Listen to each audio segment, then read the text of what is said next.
Mga kahuan, panoorin ang video na ito upang alamin ang pinaka-latest na balita tungkol sa lagay ng panahon at bagyo. Update today.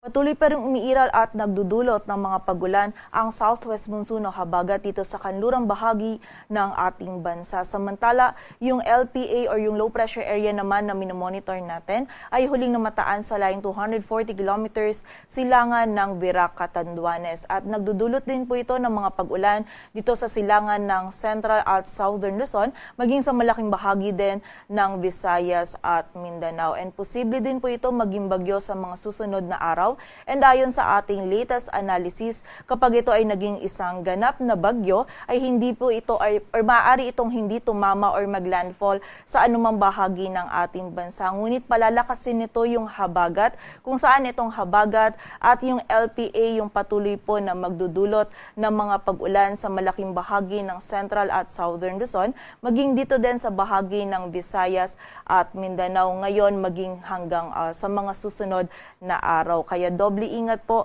para sa ating mga kababayan, paghahanda at pagiging alerto sa banta ng mga pagbaha at pagguho ng lupa.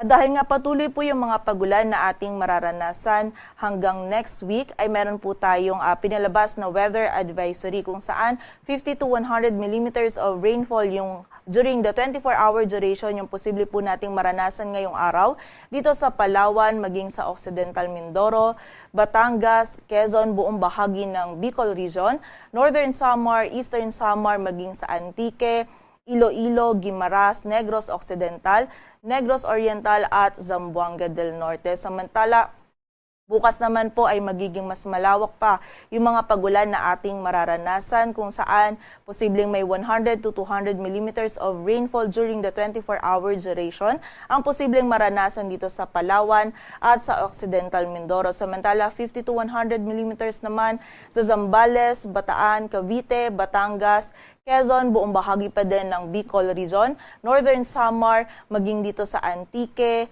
Iloilo, Guimaras, Negros Occidental, Negros Oriental at Zamboanga del Norte. And by Monday naman or sa Lunes, patuloy pa rin po posibleng makaranas ng 100 to 200 millimeters of rainfall itong bahagi ng Palawan at Occidental Mindoro.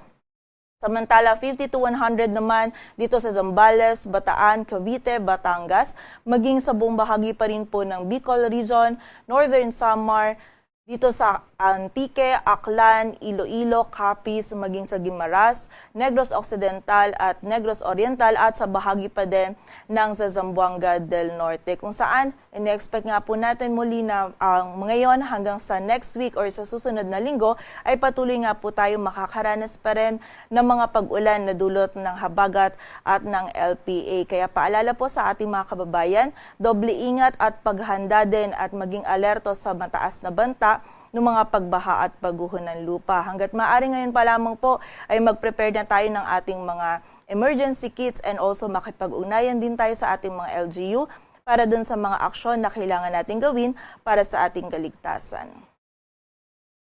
Samantala sa lagay naman po ng dagat baybayin ng ating bansa, wala tayong nakataas na gale warning, kaya malaya makapalaot yung mga kababayan nating mga ngisda, pati na rin yung may mga maliliit na sasakyang pandagat. But possible po next week ay mayroon tayong itaas na gale warning dito sa may silangan po ng Southern Luzon, maging dito din sa silangan ng Luzon. Dulot po ito ng habagat at ng LPA or ng potential po na bagyo na posible po, or ng LPA po na posibleng maging isang bagyo. But posible pa po itong magbago, kaya continuous monitoring tayo and patuloy na magantabi sa updates na ipapalabas ng Pag-asa.